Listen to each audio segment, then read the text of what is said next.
Olá pessoal, tudo bem com vocês? Meu nome é Flávio, sou professor de português da Rede Municipal de Jaboatão e hoje nós vamos falar sobre poema, mais especificamente as características e as funções do poema. Vamos dar uma olhada sobre a definição do poema. Poema é um gênero textual que faz parte da esfera das obras literárias e tem como característica ser estruturado em versos e estrofes. Vamos primeiro contextualizar de onde surge o poema.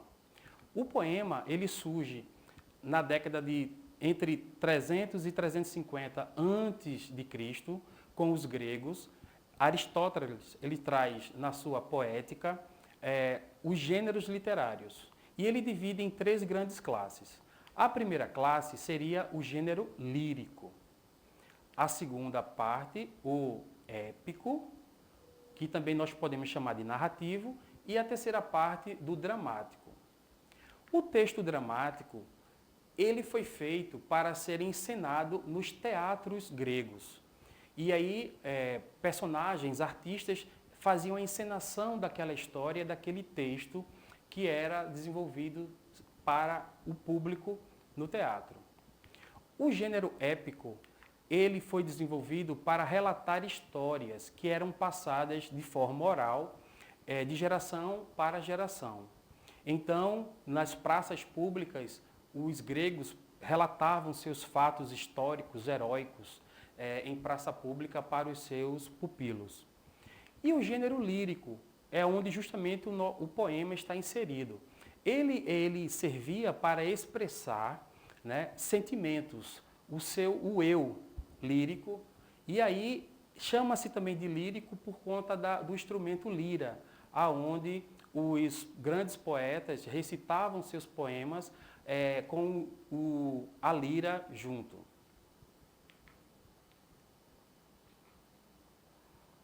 Então, poema e poesia são a mesma coisa? O poema é um gênero marcado por recursos sonoros e rítmicos. Geralmente, o poema permite outras leituras, além da linear, pois sua organização sugere ao leitor a associação de palavras e expressões posicionadas estrategicamente no texto.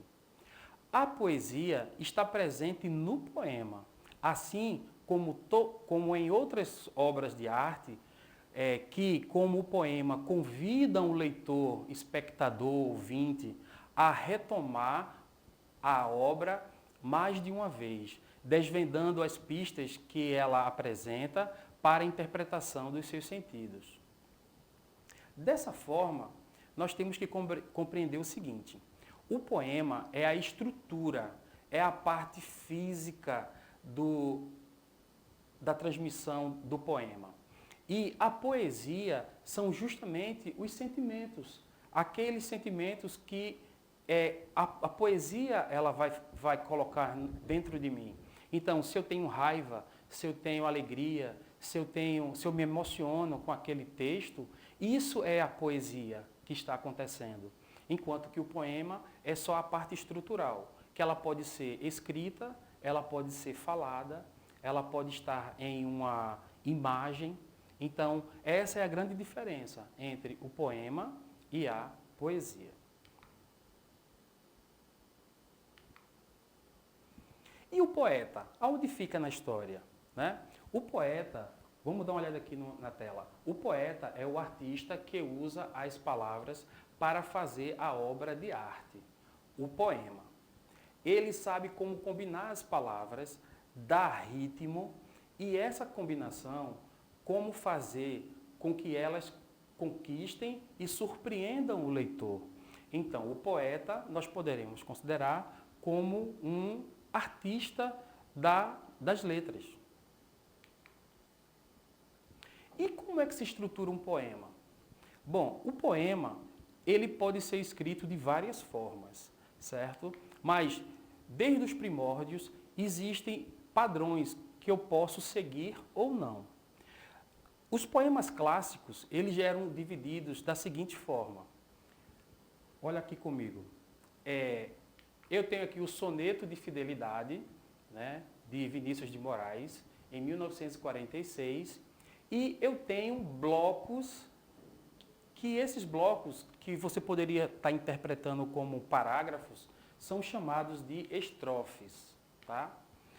E cada linha desse bloco eu considero como se fosse um verso. Então, esse poema Soneto de Fidelidade, de Vinícius, ele é dividido em 4 estrofes. Eu não chamo parágrafo, tá? São 4 estrofes.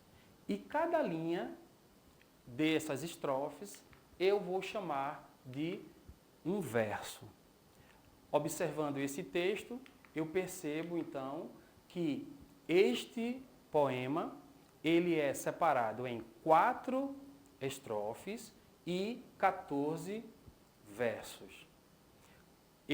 Essa estrutura 4-4-3-3 é o famoso soneto. E a escansão? O que seria a escansão, então? A escansão é a contagem das sílabas poéticas de cada verso de um poema. O seu objetivo é analisar a métrica para poder classificar os diversos tipos de poema de forma fixa. As sílabas poéticas são um pouco diferentes das sílabas gramaticais. Vamos observar. Eu tenho um outro poema, que é a Canção do Exílio, de Gonçalves Dias, escrito em 1843 em Coimbra, em Portugal. Gonçalves Dias, ele estava preso, exilado, e o governo português o prendeu e o levou para Portugal, e lá ele estava sentindo saudades do Brasil. Então ele vai e recita esse poema, ele escreve esse poema. Minha terra tem palmeiras onde canta o sabiá. As aves que aqui gorjeiam, não gorjeiam como lá.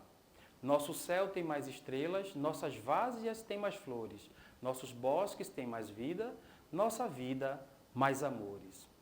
Em cismar sozinho à noite, mais prazer encontro eu lá.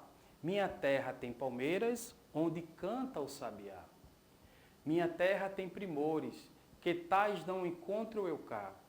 Em cismar sozinho à noite, mais prazer encontro eu lá. Minha terra tem palmeiras, onde canta o sabiá. Não permita a Deus que eu morra, sem que eu volte para lá, sem que eu desfrute dos primores que não encontro por cá. Se quindá a vista e as palmeiras, onde canta o sabiá. Então percebemos que Gonçalves Dias, ele vai fazer uma escansão do poema, ele vai dividir o poema. E esse poema é dividido da seguinte forma nas sílabas poéticas. Só lembrando, tá? As sílabas poéticas não são iguais às sílabas gramaticais. Então, observando o primeiro verso dessa estrofe, eu tenho: minha terra tem palmeiras. Eu tenho a sílaba forte sendo palmeiras na última palavra, e ela vai me dizer que é a última sílaba poética. Então, a última sílaba poética é a sílaba tônica da última palavra. Ao encontrar a sílaba tônica, eu descarto a última sílaba, que é chamada de átona. Então, eu teria 1, 2, 3, 4, 5, 6, 7 sílabas. Se eu fosse contar com as sílabas gramaticais, seriam 7 sílabas poéticas e 8 sílabas gramaticais. Mas como eu estou analisando de forma poética, eu tenho 7 sílabas poéticas. E a segundo verso, professor? Será que ele fez com outro número, outro valor? Então vejam só. Eu tenho aqui onde canta o sabiá. O que foi que aconteceu aqui? Eu tenho 1, 2, 3, 4 sílabas. Mas, professor, ele não deveria estar separado? Nas sílabas gramaticais, eu separo, né, o artigo, as preposições, mas dentro de um poema, o que é que eu faço? Quando eu tenho uma sílaba forte, que tem uma vogal forte com uma vogal que é fraca, na sílaba poética eu junto as duas e elas formam uma única sílaba poética. Então, como é que fica aqui? Onde canta o sabiá. Então, o A do sabiá é a última sílaba e, por coincidência, ela é a mais forte. Então, eu tenho aqui 7 sílabas poéticas, mais uma vez. Será que o próximo verso também terá 7 sílabas? Vamos dar uma olhada? As aves que aqui gorjeiam. Então, nesse verso, eu tenho aqui gorjeiam, gei seria a sílaba mais forte e o ão eu desprezo. Fazendo a contagem das sílabas poéticas, eu tenho 1, 2, 3, 4, 5, 6, 7. Mais uma vez eu tenho 7 sílabas poéticas. Percebam que a quarta sílaba, o QA, eu tenho uma sílaba que é um pouquinho mais fraca com o A e elas se juntam, se fundem em uma só sílaba poética. E o último verso eu tenho não gorjeiam como lá. Então esse lá é a sílaba tônica e por coincidência também ela é a última sílaba mais forte. Quantas sílabas eu tenho aqui, professor? 1, 2, 3, 4, 5, 6, 7. O que é que eu observo então? Todos os versos da Canção do Exílio de Gonçalves Dias, eles são formados por 7 sílabas poéticas. Então, isso é a escansão de um poema clássico. Versos brancos e versos livres. O que seria isso, professor? Então, observem o seguinte. Versos brancos. Uruguai, Basílio da Gama, século XVIII. Lá, como é uso do país, roçando, 2 lenhos entre si, desperta a chama, que já se ateia nas ligeiras palhas e velozmente se propaga ao vento. Deixa cacambo o resto e foge ao tempo. Então percebemos aqui que quando eu vou fazer a escansão desse poema, eu tenho 10 sílabas poéticas, mas essas 10 sílabas, elas não têm nenhum tipo de rima. Quando eu analiso um poema que ele tem uma quantidade de sílabas iguais e eu não tenho uma rima no final, nós chamamos de versos brancos, ok? E os versos livres. O que seriam os versos livres? Né? Sexta antiga. A ruazinha lagarteando ao sol, o coreto de música deserto, aumenta ainda mais o silêncio. Nenhum cachorro, este poeminho é só o que acontece no mundo. Eu tenho aqui um poema de Mário Quintana, que ele vai ter uma estrutura aonde não tem nenhuma uma sequência de versos que são livres, ou seja, esses versos eles não estão com a quantidade de sílabas poéticas iguais e também não tem rima. Então eu tenho os versos brancos, quando eu tenho quantidades de sílabas iguais, mas não tem rima. E os versos livres são aqueles poemas aonde eu escrevo com a quantidade de versos totalmente desproporcional. Então eu posso ter um verso com 7, com 10, com 15 linhas, com sílabas poéticas, e esses versos, eles não têm também rima, ok? Vamos seguir adiante. Observando aqui o verso, né, de Mário Quintana, percebam que os três primeiros